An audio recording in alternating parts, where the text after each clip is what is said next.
Welcome everyone to the follow-up to our post-pandemic conversation we had a couple months ago. This is Amy Jaluko and Jana Millman-Malice speaking to you live from Philadelphia, Pennsylvania. And we're so happy to be here once again. I think our lighting is better this time, and we're really enjoying ourselves being in and seeing in a new light. So what I thought I would do is, again, just ask Jana and myself some questions about how we've been handling what I call the new normal that we're all talking about since the pandemic has occurred, and how have these somewhat restrictive activities affected our lives for the better or for the worse, and how we can learn from our experiences things that we can put into place for the future that might be helpful in general. So I'm going to say that my personal life has changed quite a bit since the pandemic. I've learned how to take care of myself better and take care of my environment a little better. I've been alone a lot more, so I've had a lot more time to think about a lot of things, including, my future, including the world's future, including how to deal with health, how to deal with wealth, and all kinds of things. So wearing masks, social distancing, social isolation, restricted movements, virtual contact, those are the major, I think, issues that are involved here at this time for people, as well as those who have lost jobs or have lost money or trying to recreate a new job. This is also, I think, on people's minds. In my case, absolutely. I don't have to worry about that, fortunately. I have an income from my husband's rental properties, which I'm still working with in Camden. And interestingly enough, Camden, since the pandemic, has gotten cleaner and quieter. And the people who are my tenants seem to all have jobs. Like, it's miraculous. That's amazing. I don't know why that has happened, but I'm thankful for those blessings. So that's just an initial thing. I've noticed that in the environment around me that's quieter. There's still less cars than before. It seems as if there's a lot less businesses open, and what businesses are opening, they're very anxious to do a lot of business. So people seem to want to promote restaurants locally, to make sure they stay in business. So I've gone to a couple restaurants lately who have opened up, and it's nice in there. There are actually less tables, and so you have more space, and it seems actually a nicer place to be. So I always like to look at the positive about things that are happening, from this major global occurrence. So I think the food was going downhill when you just pick it up, and I think it takes the people making it in the restaurant with people being there for it to really be at its height. And I think that was something that we were, because I noticed we didn't order out much, but anytime we did, it was never at the quality. No kidding. Yeah, it was almost like, in Indian Hinduism, when they bless the food, it's called prasadam. It's blessed with love and this and that. Yeah. And the food just had no love to it, no blessing to it, no anything. It was just devoid. It was like shove the food together, and but I think it's improving now that we're there in person. So yeah, it gives them hope or inspiration that they're still going to be there, and so it's very interesting. They're more motivated, I think. Yeah, how thoughts actually do affect the food quality. Absolutely, everything affects the quality of your eating. Like if you have a loving grandmother in her 80s or something making food, who loves what she does, you're going to feel that love from the food. And it's going to be better. Yeah. That reminds me of a video I saw, I think it was on the Japanese channel, NHK, where there was a woman chef who wanted to recreate the recipes that people's grandmothers had made of, from, and it brought back those memories for them when they ate it. So she went about researching people's families' recipes and making it exactly the way they remembered it, and people just would start crying when they ate her food. It was pretty amazing how so much of that memory came back from the taste of the food. So it's pretty fascinating. Well, a good friend of mine whose wife died, but precociously, or with a premonition, put out a cookbook for her family. And her daughter's following in her footsteps, and thank God has the recipes. And because it's always it's usually a grandmother that dies, and now you've lost the recipes, and you know, of course, everything's online now, so anything you want at all, and you can watch how it's made on YouTube. That's true. So yeah, which is a real benefit, and it's really flourishing during this pandemic. Yeah, that's one of the perks of the pandemic. It's like people learning to cook. Learning to cook again. I spend a lot of time in the kitchen, a lot of time over the sink, cutting up vegetables. That's great. I've learned how to make Irish soda bread, which I'm very proud of because it's really good. It's very tasty. Great. Okay. It's easy to make, folks, too. And so that's a good thing about and we're getting a CSA, you know, the farm package where you get the vegetables and all that. And every other week, one of my daughters got it for me and another one delivers it. And it's like, wow, here's the surprise. Yeah. Look at all the vegetables that you can cook and make things with. Yeah. You know. Yeah, and I have a community garden, so I'm doing that now, picking up some vegetables there. Oh, that's wonderful. And the abundance is going to be flowing in, folks, soon enough, because the tomatoes are almost, ready to pick, and cucumbers are now almost ready to go, and the zucchinis are getting huge. Oh, love that. So that is pretty exciting to do that sort of thing. So and the whole thing is, what we're saying is all very positive, because amidst all of this pandemic, there are all these positive things. Yeah, which is quite interesting. I think there's always, what is it? The cloud has a silver lining in every cloud. Yeah, the silver lining, right. And the rainbow at the end of the, or the light at the end of the tunnel. Light at the end of the tunnel, and the rainbow and all that. And the pot of gold. Which is what I'm looking for. Speaking of which, I'm reading a book about leprechauns. Oh, neat. Which might have something to do with this, but because I actually have more time to read. Oh, that's great. I'm devoting myself to my interest, which is the environment and nature and the little people. I love that. Nature spirits and those things that I have an interest in and have a commitment to, actually. So and I mean, and they say that to some degree that this pandemic is good for introverts, rather than extroverts. Yeah. But there are ways for extroverts also to get what they need. Yeah. And introverts, or just people of maybe a variety of whatever they are. Personality types. Yeah. Can just sort of realize, wait a minute, this is not the end of the world. This is actually an opportunity to, nurture yourself, to learn more, to do more things that you couldn't do before, to focus on your family, to focus on what means the most, not to be materialistic, to learn more ways to be self-sufficient. Yeah. Which is surprising, because I think at first everybody was in shock and maybe fear-ridden and a little crazy from it, and then over time you start to learn coping strategies, perhaps. That's it. Those coping strategies become lifestyle changes or choices that actually become much more productive in the long run. Well, I can see it like with some of the patients I see, or clients, or however you want to refer to them. Yeah. And it's like in the beginning it was like this panic of, oh no, the world's coming to an end, the pandemic, when am I going to get that virus? Yeah. Then it becomes, oh, I'm still here, I didn't get the virus, okay, life is good. Well, as long as you're paying your bills, and people around you aren't sick, then it's not that bad. Right. And I realize, of course, a lot of people have lost a lot of money. Yeah. But they found some creative ways to get around it. That is true. I've noticed that too. Yeah. Very interesting. So humanity's creativity is like up-leveling, it's really having to go up and up and up and up and become more important quality to invoke in these times, instead of just depending on the usual status quo and what's available. Like my Golden Heart Banquet, which is going to be airing online virtually after 25 years being in person. But it's too big an event to do in person, and it's usually a buffet. So this year I'm very happy with the virtual program I put together. And that's going to be aired on August 1st at 1 o'clock on this channel.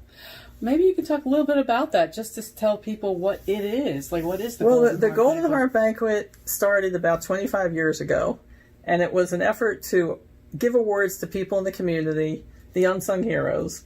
And it sort of happened around the time of my birthday. But I was more interested in giving awards out than my birthday in particular, though that's okay. And so over the years, a lot of the politicians supported me and the community, and now it just sort of keeps going. And, this year we have less than 20 award winners, but they're very interesting individuals who make great contributions. And, it's really a labor of love.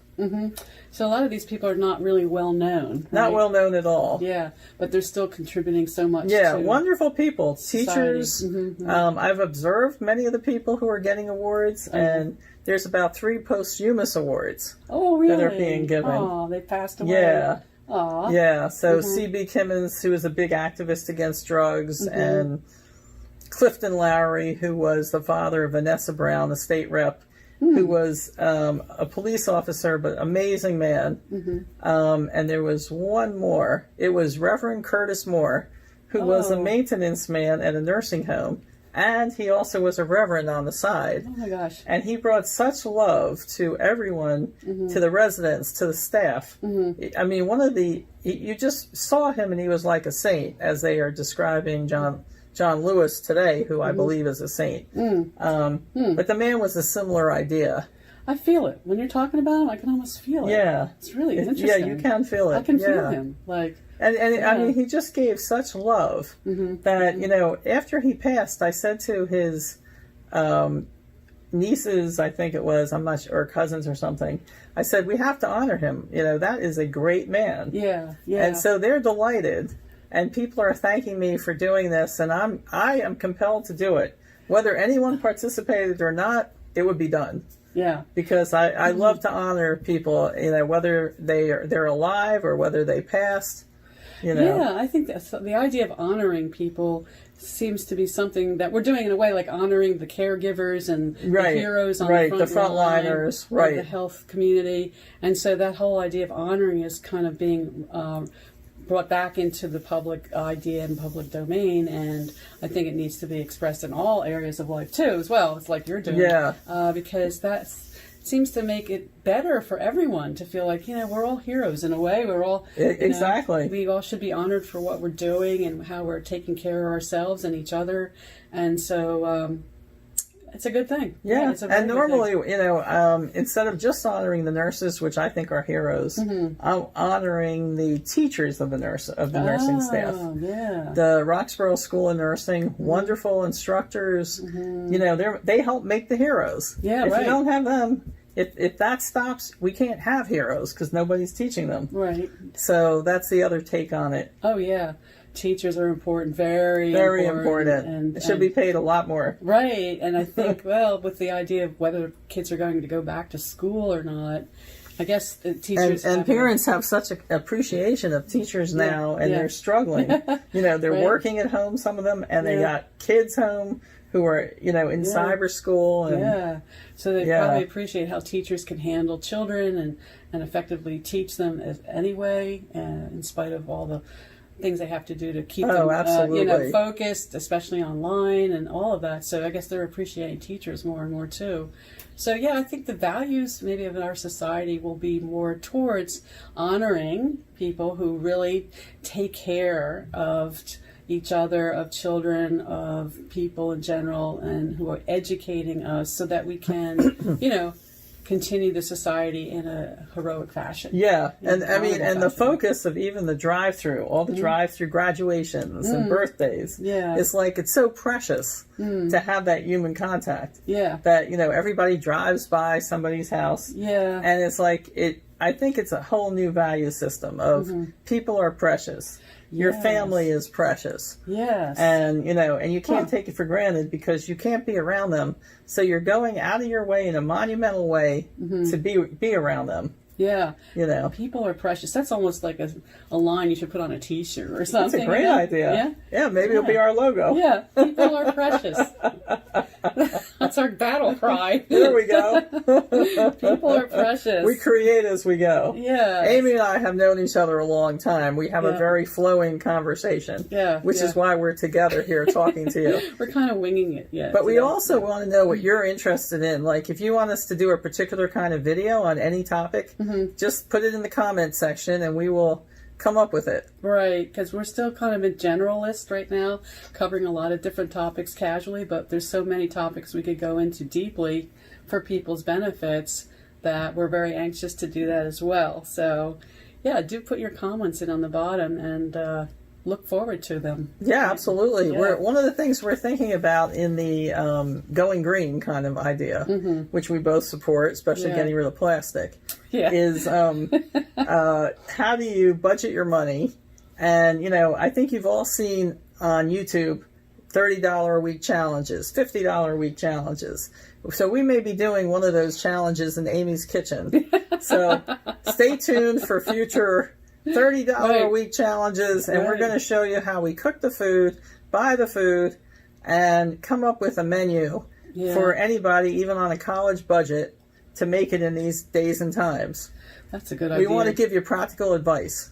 Yeah, because I could use that too. I really don't have a budget for food too much, and sometimes I do order out as much as I'd like to order, you know, organic, and it's mostly salads, so that's good. But sometimes I really feel, now that I'm having all these vegetables come in, I really need to know what to do with them. Oh, sure. And how to create recipes, and yep. Well, we're going to cover some of these things. You know, if you have ideas that you're interested in, you know, we want to give you step-by-step instructions on how to improve your life. Yeah, because I think it's all about improving our life right now, even though it looks like our lives may be changing. Some people think for the worse or whatever, but I think it's just changing. Our lives are changing radically. I think there's just a big leap forward into some kind of monumental transformation that may look dire right now, but I think in the long run it's going to recreate the whole world. Yeah, it does seem like there's a reason for everything. It does seem like it. So if we can just start out with ways to do that in small ways, I think that would be helpful for everybody out there. Yeah, and we'll be giving you more meditations to help decrease anxiety and to help you visualize the positive future and and have your goals met. Yeah, that's so important too. So important.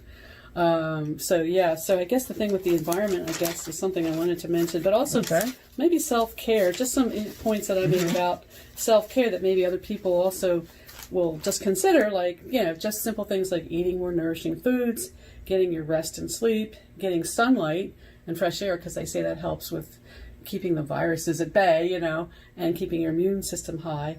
Also, sitting in the sun promotes the vitamin D and also melatonin for the wake sleep cycle, which I know about. Staying calm and centered, which is very important in these days, because you hear a lot on the media that would make you feel really upset. So you have to kind of self-talk yourself into a sense of peace and quiet. So there's affirmations you could listen to, chanting, meditation, prayers, songs, that kind of thing. Listening to I call them high vibration seminars, very inspirational. People like Matt Kahn, you know, new people like Emmanuel Dogger. These are new names of people I've never heard of, but they're like the younger generation now of inspirational, motivational, spiritual speakers. Sure, there's a lot out there. There's a lot out there, folks, and they're all online and they're all doing their thing, which is pretty amazing. I find it pretty amazing. And I think it's the power of your mind. It's mind over matter. Is what everything's about. You know, and it's always visualizing what you want to have in your life and feeling like it's going to come. Yeah, some people may not know what they want, or Welcome back, everybody. We took a little break for food and nourishment. Talking about nourishment, we were talking about tips to make your budget stretch, especially when it comes to food and recipes and meals. So we're thinking about offering the next video about practical tips to stretch your budget to live on maybe $10, $20, $30, up to $50 a week, and how to make wonderful recipes out of the food that you do buy. And if you want to say a few words about that, because that seems to be... we're going to give you a step-by-step practical guide. Amy and I are going to go shopping, and we're going to show you our receipt. Then we're going to bring the food back, show you the food. Then we're going to turn it into a meal's worth of food for some very small amount. So anyone who's having trouble with money these days, any college student, anyone who lost their job, we're going to help you get through. So our goal is to help you feel better and manage in this time and do the most that you can so you're happy, healthy, and reaching your goals. Right. So every video we'll do from now on will be like practical tips and to get you through this time in a healthy, happy, wonderful way. So I guess with that, that we can sign off. We can sign off, folks, until next time. And do have a happy, healthy day every day. And see you soon. Lots of love from Amy and Jana. See you soon. Bye. Bye.